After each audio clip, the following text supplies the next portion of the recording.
fed up eating the same boring chicken dishes? This week I'll show you how to make the quickest and tastiest chicken ever.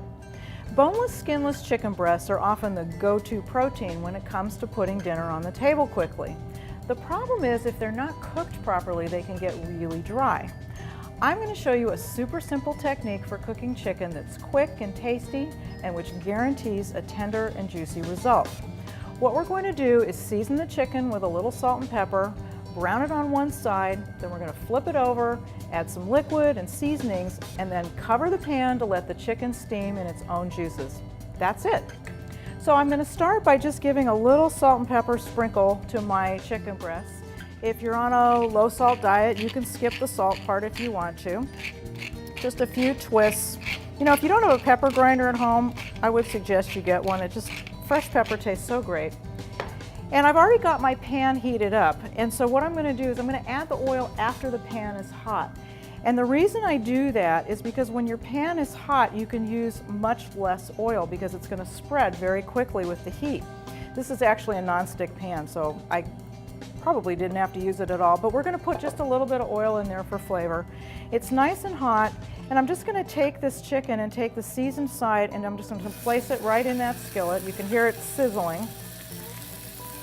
And I'm just going to put it in there for a few minutes until it gets brown. Once it gets brown on one side, we're going to flip it over and finish cooking. So my chicken's nice and brown on one side. So I'm going to flip it over. Look how pretty that is. This looks great. So I'm just going to flip it over, and I'm going to do this one really, really simply. I'm just going to sprinkle it with a little dried tarragon. I happen to like tarragon. It's good with chicken. It's kind of light, kind of sweet. And what I'm going to do is I'm just going to add a little bit of orange juice to my pan. And you can see it's bubbling up. I'm going to put my cover on, and I'm going to turn the heat down a little bit. It smells really good. And one of the things I want you to notice is that the steam is collecting on the lid and it's dripping back down onto the chicken. And that's really the secret to this recipe for keeping the chicken moist. Because if you put your chicken in the broiler or you do it on the grill, all that moisture is just evaporating away and it's just making your chicken dry. So when this is done, we're going to let this cook for a little bit, and then when this is done, you're going to see how tender and juicy it really is. While the chicken's cooking, and the length of time is going to depend on how thick your chicken breasts are, but figure 10 to 15 minutes or so, let's talk about some of the ways you can vary this dish because there's almost an endless variety. As far as seasonings, you can use any herb you like. I use tarragon, but you can try basil, any herb that tastes good to you. Spices, you can use ginger, you can use garlic, you can use onions or onion powder, you can try curry powder. And then with your liquids, you've got a huge range too. So you can try wine. White wine or red wine works really well. Most of the alcohol cooks out if you're concerned about that. You can use broth. You can use chicken broth or vegetable broth if you want. Fruit juices work really well. I used orange juice. You can use lemon juice. You can use lime juice. I've done it with pomegranate, which makes a really delicious kind of a sweet glaze on the chicken. You can also use different vinegars. You can try balsamic vinegar, which gets kind of thick and syrupy, or rice wine vinegar, which is a little bit lighter.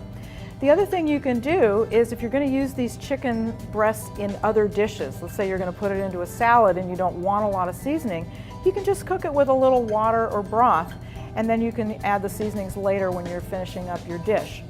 Some good combos that I like: lime juice with cumin, garlic powder, and chili powder gives kind of a Southwest flavor. I use this sweet herb like tarragon. I did mine with orange juice, but it's really good with balsamic vinegar because that's kind of sweet as well. You can also try some ground ginger and then glaze it with a little bit of rice wine vinegar and a little bit of soy sauce. You can also check out the discovergoodnutrition.com website because I've posted a detailed recipe for the chicken and some other recipe suggestions. Now that my chicken is cooked all the way through, this is the last step, but this is the really important part. So I'm going to take the lid off, and I'm going to take the chicken pieces out for a minute. I want you to notice too that I'm putting these on a clean plate. One of the things you want to be really careful when you're cooking poultry or cooking fish is that you don't do what they call cross-contamination. You don't want to put it back on the cutting board where you had the raw chicken. I'm going to just turn the heat back up a little bit, And I'm for just a minute, I'm going to stir what's left of these pan juices just to let it cook down just a tiny bit. It's going to thicken and evaporate just enough so that I'm going to be able to glaze the chicken with it. And that's pretty good, right about there. I'm only left with a couple of tablespoons of liquid in my pan, but believe me, it's really, really flavorful. So I'm just going to turn this off.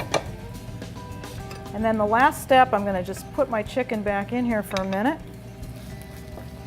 And I'm going to just kind of flip it over and just coat it a little bit with this delicious, delicious glaze. It's so pretty.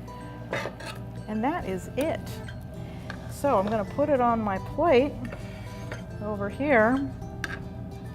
And if you want, if you've got a little extra in the pan, you can pour the little bit of extra liquid right on top, like that.